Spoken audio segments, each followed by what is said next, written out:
We are here at the K-State Agronomy Farm with some wheat here next to us that's about ready to be harvested here in the summer. I want to visit today about a project we recently completed in partnership with Kansas Wheat, focused on the updated information for providing information for swine producers, feed millers, and wheat growers on the feeding value of wheat for swine. Now in Kansas in particular, we use a majority of our wheat goes to the human consumption or the wheat milling area.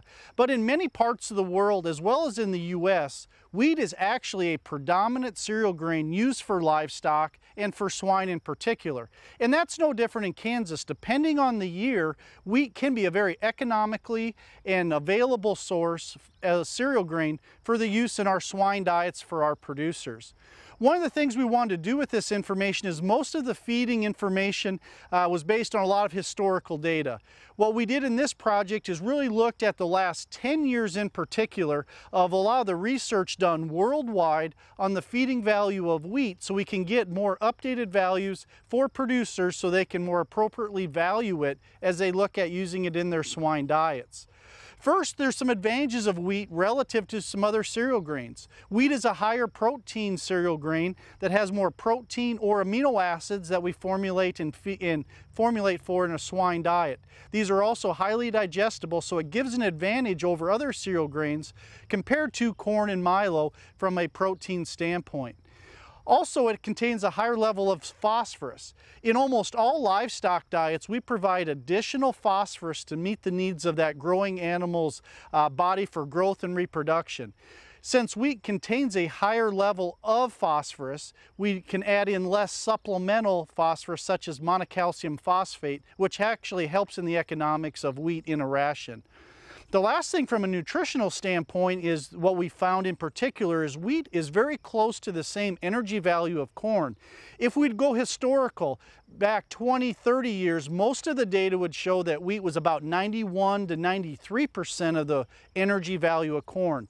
The modern data shows it's 98 to 99. So we almost have the same energy value, which again gives it a higher feeding value that we can formulate in a swine diet for our producers. From a milling perspective, wheat gives an advantage if you're pelleting a diet. The characteristics of the starch and the gluten of wheat help form that pellet into a denser, firmer pellet, so there's less wastage. And this is across all species, even for those that are feeding cattle cubes or cattle supplements. Oftentimes wheat or wheat middlings are included to give a firmer pellet, and this is a big advantage for a lot of our swine producers that do pellet. One of the areas as well that we focused on was learning more about the co-products. So in the milling of wheat flour, we remove the flour, the starch, for human consumption. Then all that's left is the co-products, particularly in Kansas, wheat middlings is the predominant one. In the instances where we have off-quality wheat, such as low test weight, if we get rain conditions now, we're not able to harvest when in that beard and those kernels start to resprout, they can still be a very good feed stuff for our swine when we grind and utilize it in that manner. All the information on the updated feeding of wheat and wheat co-products, as well as the off-quality wheat, can be found on our swine extension webpage at ksuswine.org.